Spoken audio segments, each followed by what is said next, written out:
You're in I think day 10 of practice so far. What is it? What have you observed? What has it been like so far? What would you say? The guys have been great since we've gotten on the grass. Man, they've competed extremely hard. And I think, our plan was to kind of slowly progress them to where we're ultimately going to need to be by the time we get to kickoff. And it was a really unique summer, just as far as guys being here in the building, working out, the type of shape that they were in. You really had, we brought kids back in almost 3 different waves. So you had a team that was, in some respects, in 3 different conditioning levels. So, early we were in the indoor in the middle portion of this first 10 days, we kind of broke up practice where we were outside and then finished with our team sets inside. Guys kind of catch their breath and get their legs back underneath them and finish with the right tempo that we wanted at the end of practice. And guys have started playing themselves into shape. The last few days we've been outside the entire time, and they've continued to strain and improve their conditioning. And I like on that side where it's headed. Excuse me. I think for a lot of our young players, they've really progressed here in the first 10 days, have a great understanding of what we're doing. And, part of the ruling just in where we were at in late spring, early summer, those guys being able to jump on Zoom calls and get some of your installs maybe a little bit earlier than they typically are when they have to be here on campus has accelerated their understanding of what we're doing in all 3 phases of the game as well. Josh, now that the NCAA has, given that free year of eligibility, so to speak, for players this season, does that change how you will manage your roster, considering roster management is probably going to be pretty crucial during the season? Yeah, I think it changes the ability for your young players not to just play in 4 games, but to continue to grow and play more football as the season goes on. There's in the first couple of years here, there's always been a few kids that played early, played well, but weren't playing a ton of snaps that we ultimately decided that we were going to redshirt. Some guys that we saved games for that appeared late in the season too. Now you got a chance for them to continue to grow throughout the entire season. And, with COVID and potential positive tests or close contacts, the depth that you're going to need is more than any other year than we've had as a staff. So I think that's huge. How it changes your roster, the immediate year, you're able to go above 85 right now. And so you continue to recruit this class. I think this has a long-term effect on your roster, not just this year and next year, but the following years after as well. Coach, I know throughout the summer, you and Danny White have had discussions and listened to your players as you guys have had conferences really about racial inequality and police brutality. Given what's happened this week, what we saw last night in sports, have there been conversations in the last 24 hours between you and your players about these topics? We saw today that Boston College has decided not to practice. And so I guess my second question would be, have you guys discussed maybe taking any action to that extent? Have we had conversations? Yeah, we had a walkthrough today, not a true practice. We were in the indoor. Our players were great. We're, in meetings and then on the field for an hour and 15, hour and 30 minutes. And,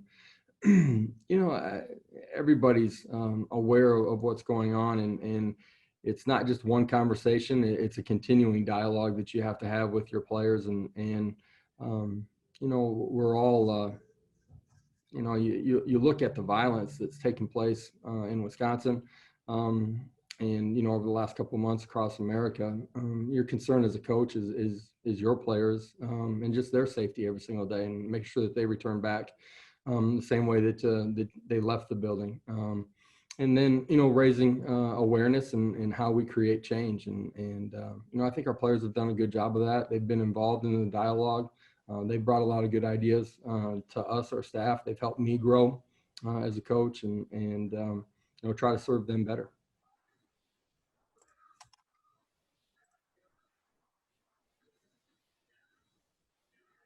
Josh, how has the offensive line looked with Matt Lee expected to, become that true center and Marcus Tatum coming in as well? Yeah, a lot of great competition on the offensive line. Guys that have played a lot of football, they're still battling for time on the football field. Marcus, in January and February grew as a football player, his strength and a lot of understanding in what we're doing in the first 4 days of of practice, he's come back a much better player and has had a great training camp here. In the last 2-3 days has played at a really high level. You mentioned Matt Lee inside. Love the understanding, extremely smart player. The tempo we play at, the ability to communicate after he recognizes what he's seen from the other side of the line of scrimmage. Get all five of our guys in sync has been really good through training camp. And, as multiple as we are on the defensive front, it's probably as hard, as complicated as you're going to see throughout the course of the season. The other thing with him is just his ability to strain and play with great strength and pad level and, help distort the line of scrimmage on the interior. So love the mentality and attitude that he's playing with. We're deep at the guard position, a lot of competition there. Have the ability to slide guys both left and right. And Cole's got a little bit of center work as well, Cole Schneider, and at the tackle position, Ed's had a good camp. Josh McMullen, there's multiple guys that have done a really good job out there. Sam's ability, at times he's played all 5 spots in our first couple of years here. That flexibility is critical for us. The depth is important. Just as you get into the season, just the amount of time you've had your kids, the amount of time that they've been away, I think that depth is going to be critically important. Hey, Josh, I know you touched on it briefly, but what do you think your responsibility ultimately is in the conversation about racial inequality, social injustice, those issues that are very paramount to your players? I think it's continuing to educate them, provide an opportunity for them to share their feelings and thoughts here inside of our building, encourage them and help support them as they try to find their voice outside of our building as well. I think all of those are ways that we can help and change the dialogue here in America. And sports to me is the greatest platform of just society. They come from all walks of life. We got big, we got small. We got black, we got brown, we got white. But when you come into a team setting, everyone's treated equally. You're focused on a mission, a common goal, and you're ultimately working next to somebody that's got a completely different background than you do. But all of a sudden you find out that there's a lot of things that are way more similar than they are different. And to me, that's the great platform of sports. And, ultimately, hopefully, sports can help continue to change the dialogue, change the conversation, and change society. Hey, Josh, obviously this is a very unique approach to a season, from everything going on socially to COVID-19. But when it comes to actual football, where do you feel like your team is compared to where they would be, especially with a game eventually coming? The word of the year is fun. Have fun, enjoy being around each other. There's 4 months where we're separated from each other and don't get to do some of the things that you love to do. When you walk outside of the practice field, there's a new normal, but it's not normal. And there's concerns with COVID. There's concerns with the dialogue and the social injustice that's going on here in America, or is going on. And for everybody here, it's enjoying being a part of that brotherhood. And I think during the 10 days of training camp that we've been involved, guys have found that again, and just enjoy doing things that they love to do with the people that they love to be around. And to me, that's the most exciting thing about being back in the building and on the grass with the guys, and our coaches and players alike have found that again. Josh, what kind of development have you seen out of your quarterback position? I know Dylan's coming back after starting most of last year. What have you seen from him, his growth, and maybe some of the other guys, even new guys like Parker, who've been on the program a little bit? Yeah, year 1 to year 2 for a quarterback, ton of growth. There is every year, but there's a ton of growth there that can happen. And he had a really good grasp on what we're doing, but just complete knowledge and control over what's going on. His ability to check at the line of scrimmage when the play is not right, to understand those checks and get us into a good play, to change protections. It changes what you're able to do offensively when your quarterback has that kind of command, because he can get you out of the bad situation. And year one as a play caller, you're trying to protect him a little bit, and we're ultimately really aggressive still, but you want to make sure that you put him in an advantageous situation and try to allow him to feel comfortable. You're able to continue to grow here this year, and I think that's been the biggest thing for him, is just complete command in what we're doing.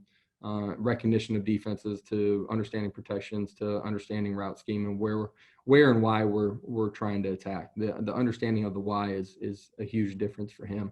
Our young quarterbacks in the room with them have continued to grow too, and a lot of competition that they push each other in a positive way.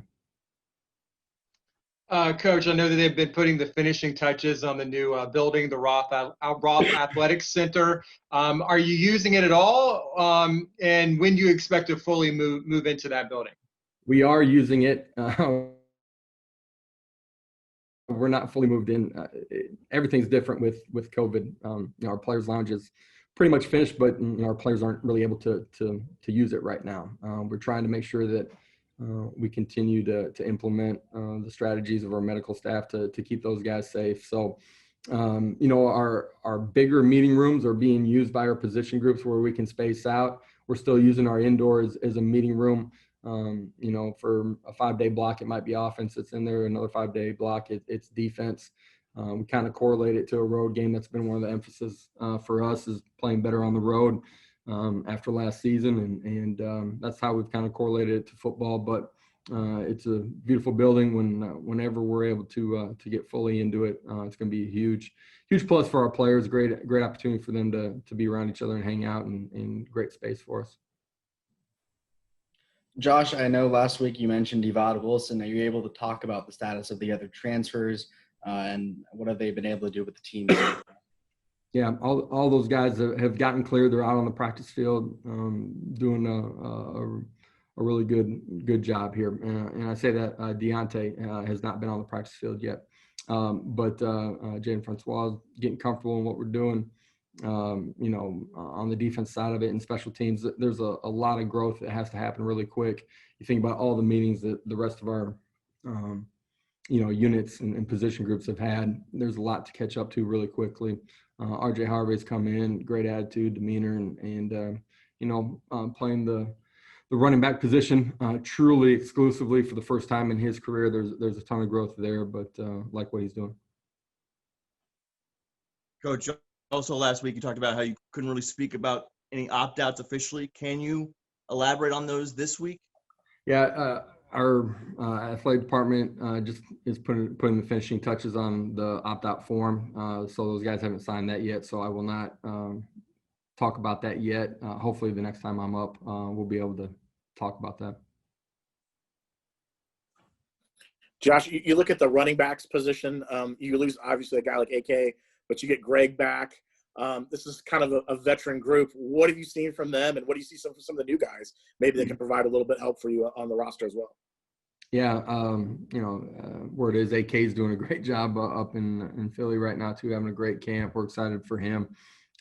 There is a lot of guys that have played a lot of football in that room and played at a really high level, really good understanding in everything that we're doing. And those guys have for a long time. Protections, understanding how to press the line of scrimmage, our run schemes against every front, the nuances of that. The young guys that are in the room have really taken a jump. Demarius Goods had a great training camp. Just a completely different player than he was a fall ago, and just understanding and confidence, like where that group's continuing to trend. Coach, did you mentioned last week about a possible scrimmage this week? Was that held, and what were your takeaways? Our scrimmage will be on Saturday. Okay. Can I ask, what are you sort of looking to get out of that? What are the questions you have going in there that you want to see answered? You got a bunch of questions. You got questions at every position group. Your special teams, you want to see them go compete and take a job on the special teams side of it as well. Your good players that have played a lot of football, you want to see them be extremely sharp early, probably get them out in the middle portion of the scrimmage.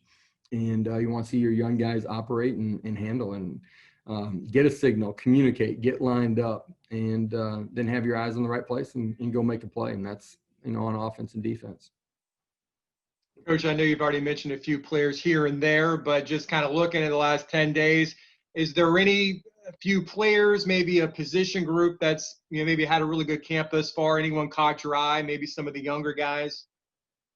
Last time I was on, I talked a lot about our young players, young skill guys on both sides of the line of scrimmage, defensive backfield and at the wide receiver group. I think our young linebackers have had a really good camp. That's, Jeremiah and Tatum, guys that have been here for a year, really starting to grow. Quade Mosier, like where those guys are continuing to trend in their physicality and their ability to communicate and make plays in the middle portion of our defense. I think is critical. And, offensively, I think, the running back group, the depth and the growth of those young players there, Demarius Good, Johnny Richardson, is really promising.